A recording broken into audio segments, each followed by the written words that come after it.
भारत माता की। साथियों, बहुत सारे साथियों के प्रश्न आ रहे थे जब अभी अपनी बात नेशनल काउंसिल के मेंबर रख रहे थे, उनको मैंने कुछ लिखा भी है। एक साथी ने कहा कि गाड़ी पर लाल बत्ती नहीं लगाऊंगा, यही बात हम लोगों को कहनी चाहिए थी। कैडर के लोग लाए जाए पार्टी के अंदर, उनको ही आगे बढ़ाया जाए। कई साथियों ने कहा कि शिकायत समिति बननी चाहिए जिससे जिलों के और राज्यों की जो शिकायतें हैं उसका निपटारा जल्दी हो सके, क्योंकि हर जगह संगठन की थोड़ी थोड़ी दिक्कतें हैं, परेशानियां हैं, आपस के कुछ झगड़े हैं, थोड़े बहुत तनाव है। उसको दूर करने के लिए अनुशासन समिति और एक शिकायत समिति का होना जरूरी है। एक साथी ने कहा कि मैं कोटा राजस्थान से हूं, अन्ना के आंदोलन से जुड़ा रहा, लेकिन अब मैं वहां की कमेटी में नहीं हूं।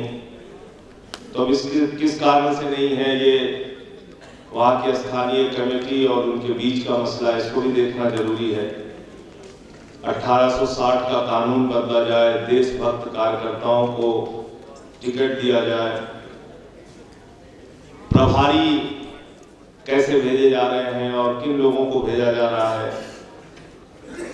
अनुशासन समिति की जरूरत पे फिर से कई साथियों ने अपनी बात कही। एक साथी ने लिखा कि बिजली का बिल माफ करने की बात कही गई थी, लेकिन बिजली का बिल अभी तक माफ नहीं हुआ है दिल्ली के अंदर। इसमें मैं बता दूं कि मेरी अभी अरविंद जी के साथ एक दिन चर्चा हो रही थी, तो सरकार पूरे दिल्ली प्रदेश में अरविंद केजरीवाल जी के आह्वान के बाद जिन लोगों ने आंदोलन में शामिल होकर बिजली के बिल का बहिष्कार किया, उनके बिलों का आकलन करा रही है, कितना खर्चा सरकार के ऊपर पड़ेगा उसका आकलन करा रही है, और जो वादा जनता से किया गया था अवैध बिजली के बिल सारे के सारे माफ किए जाएंगे, उसको सरकार पूरा करेगी। वो बात बिल्कुल स्पष्ट है। रत्नेश चौधरी जी ने सवाल उठाया कि अपराधी आ रहे हैं पार्टी में और गलत लोग आ रहे हैं, जिम्मेदारी के साथ जवाबदेही होनी चाहिए, ऐसा भी हमारे साथी ने प्रश्न उठाया। एक साथी ने कहा कि पदाधिकारियों को टिकट ना दिया जाए, जो वॉलंटियर्स हैं उनको टिकट दिया जाए। एक साथी ने कहा कि सोमनाथ भारती के पिछले दिनों के बयान से मैं हर्ट हुआ हूं। आरक्षण दिल्ली में शिक्षा और कॉलेज को लेकर उसका सवाल उठा।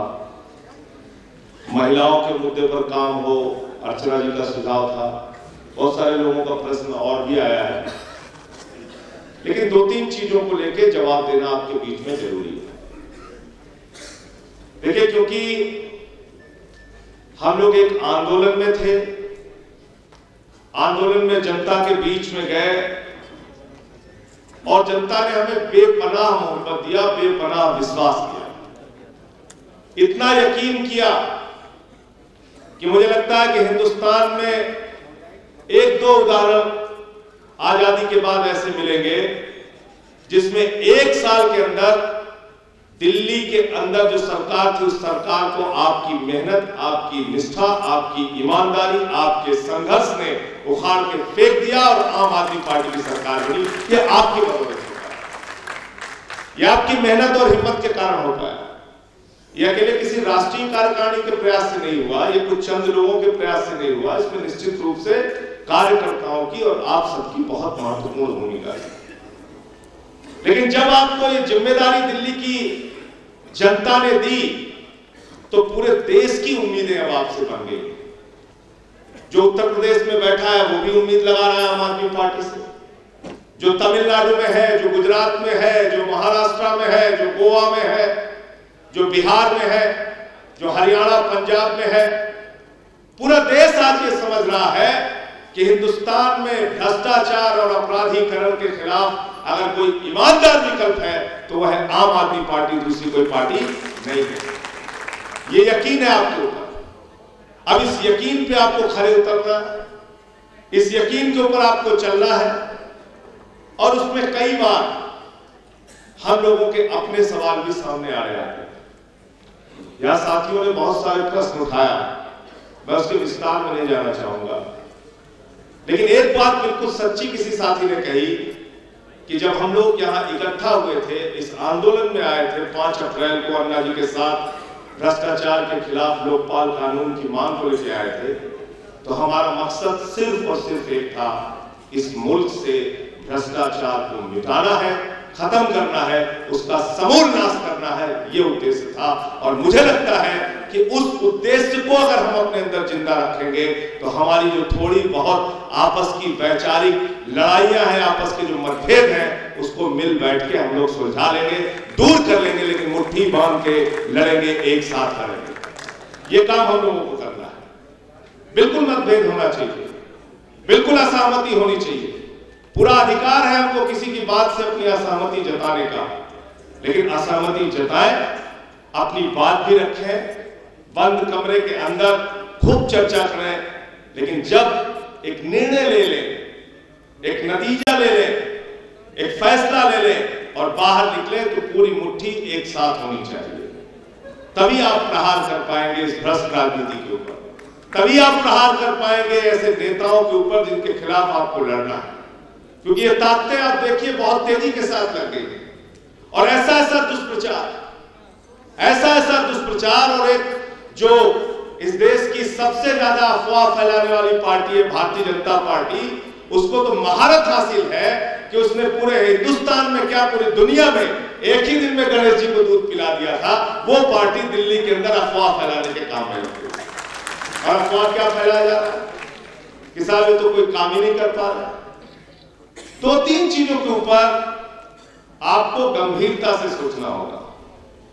हमारे साथी ने उठाया सोमनाथ भारती का प्रश्न, मैं बड़ी ईमानदारी से आपके सामने ये बात रखना चाहता हूं, और मैं चाहता हूं कि इसका स्पष्टीकरण आपके बीच में हो, क्योंकि बहुत देश के अंदर बहुत सारे लोग इस मुद्दे से असहमत हैं, उनके मन में तरह तरह की बातें चल रही हैं। एक इलाका है दिल्ली के अंदर खिड़की एक्सटेंशन, उस इलाके में ड्रग्स और सेक्स का रैकेट चल रहा था, और ये सोमनाथ भारती नहीं कह रहा है, ये वहां की RWA कह रही है, ये वहां की संस्थाएं कह रही है। और पिछले 6 महीने से लगातार दिल्ली पुलिस कमिश्नर को एप्लीकेशन दिया, SHO को एप्लीकेशन दिया, ACP को एप्लीकेशन दिया, DCP को एप्लीकेशन दिया, सबसे निवेदन किया, विनती किया, इस इलाके में हम लोग परेशान हैं, यहाँ पे ड्रग्स और सेक्स का रैकेट चलता है, कृपा करके पुलिस वालों हमें मुक्ति दिलाओ। कोई सुनने नहीं गया, उनकी बात कोई सुनने नहीं गया। उनकी बात को आधी रात को सुनने के लिए कौन गया? आपका कानून मंत्री सोमनाथ भारती रात में उठ के गया, 4 घंटे उनके लिए बैठा। किस प्रकार की राजनीति हम लोग चाहते हैं, सोचना पड़ेगा, ये तय करना पड़ेगा कि क्या हम ऐसे मंत्री चाहते हैं, ऐसे विधायक और ऐसे नेता चाहते हैं कि जब क्षेत्र के लोग उनके पास जाए तो अपनी रजाई से मुंह ढक के सो जाए, या जनता के साथ निकल के उनकी लड़ाई लड़े। ये बात आपको तय करना पड़ेगा। और अगर हमें टोपी पहनकर आम आदमी पार्टी के कार्यकर्ता बनके कल को विधायक सांसद बनते हैं, तो हमारे दिल और दिमाग में बात बिल्कुल साफ रहनी चाहिए कि हम रजाई में सोने के लिए नेता नहीं बने हैं। जब कभी जनता पुकारेगी हम उसको लिए लड़ने जाएंगे, संघर्ष करेंगे। और किन लोगों की बात आप कर रहे हैं? अभी एक वीडियो जारी किया आम आदमी पार्टी के कार्यकर्ता ने, एक लड़के को इस ठंड में 3-4 पुलिस वाले मिलकर इतनी बुरी तरीके से इसी दिल्ली में मार रहे हैं। निर्दयता और हिंसा और जितनी भी अमानवीयता की सारी हदें पार करके मार रहे हैं।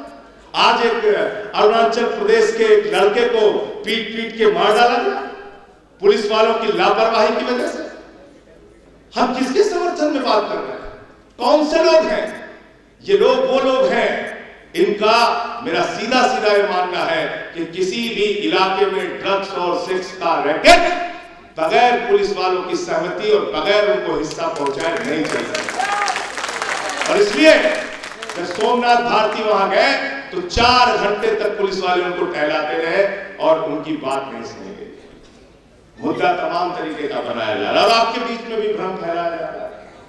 साहब इन्होंने रेसिज्म फैलाया, इन्होंने ऐसा किया, उन्होंने वैसा किया।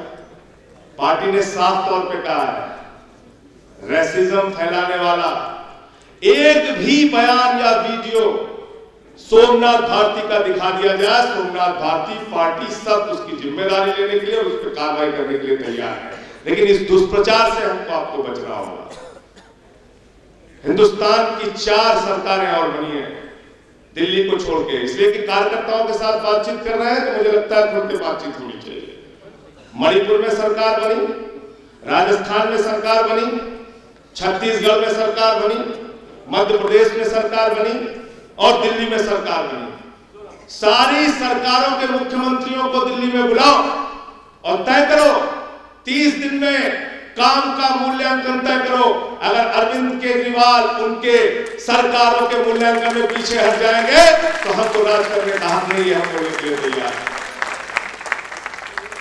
कितना काम किया सरकार, बिजली का दाम आधा करने की बात कही थी वो किया, जेल में भिजवाया गया। 5,500 ऑटो वालों को 5,500 ऑटो वालों को लाइसेंस जारी करने का काम किया गया। और 84 के दंगे, जिस 84 के दंगे के दाग कांग्रेस के बड़े बड़े नेताओं के ऊपर लगे हैं, लेकिन पिछले 30 सालों से 84 के दंगे से पीड़ित लोग विनती कर रहे हैं, निवेदन कर रहे हैं, अनुरोध कर रहे हैं, हमें न्याय दिला दो। कोई पार्टी न्याय दिलाने के लिए तैयार नहीं हुई। कांग्रेस कहती है हम मांग कर रहे थे, बीजेपी कहती है हम मांग कर रहे थे। आज मैं पूछना चाहता हूं, 30 सालों में इन पार्टियों ने 84 के दंगा पीड़ितों के लिए क्या किया? 30 दिन के अंदर अरविंद केजरीवाल ने उनके लिए एसआईटी के गठन की बात कही और एमपी से मुलाकात की। कितनी इच्छा रखते हैं आप और हम मिलकर इस सरकार से? कभी देखा है आपने कि किसी भी सरकार का मूल्यांकन 30 दिन के काम के आधार पर? 30 दिन के काम के आधार पर कम से कम 100 दिन तो जरूर काम करने के लिए दिया जाता है। हिंदुस्तान की पहली सरकार है जिसका 30 दिन के अंदर मूल्यांकन किया गया, दुष्प्रचार किया गया, ये नहीं किया, वो नहीं किया, ऐसे नहीं है, वैसे नहीं है। हिंदुस्तान का एकमात्र उदाहरण बता दीजिए आज तक कि एक मुख्यमंत्री एक महिला जिंदा जलाई गई उसके मुद्दे को लेकर, एक इलाके में ड्रग्स और सेक्स का रैकेट चलता है उसके मुद्दे को लेकर, एक डेनिश महिला के साथ गैंगरेप होता है उसके मुद्दे को लेकर, और पुलिस वालों के खिलाफ कार्रवाई की जाए इस मुद्दे को लेकर पूरी रात इस कड़कड़ाती ठंड में अपने कैबिनेट और अपने विधायकों के साथ सड़क पे बिताता है। वो कोई उदाहरण हिंदुस्तान के अंदर को बताए। इसका मतलब साफ है कि जो कह के हम निकले थे, जो कह के हमने पार्टी बनाई थी कि हमारी जवाबदेही जनता के प्रति है, विधायक सांसद कोई भी हो जाए उसको जनता के लिए काम करना पड़ेगा। और इस पार्टी के अंदर विधायक और सांसद होने का मतलब है आम आदमी के साथ जुड़ के काम करने वाला, आम आदमी की पीड़ा को समझने वाला और आम आदमी की पीड़ा को दूर करने के लिए लड़ने वाला। वो काम अरविंद केजरीवाल और साथी कर रहे हैं। इस बात को मजबूती के साथ आपको हर जगह कहनी चाहिए, ये मैं आपसे निवेदन और विनती करना चाहता हूं। इसलिए कि आपके दिमाग में अगर भ्रम रहेगा तो फिर बहुत सारे भ्रम और फैलाए जाएंगे, बहुत सारे भ्रम आपके दिमाग में और भरे जाएंगे।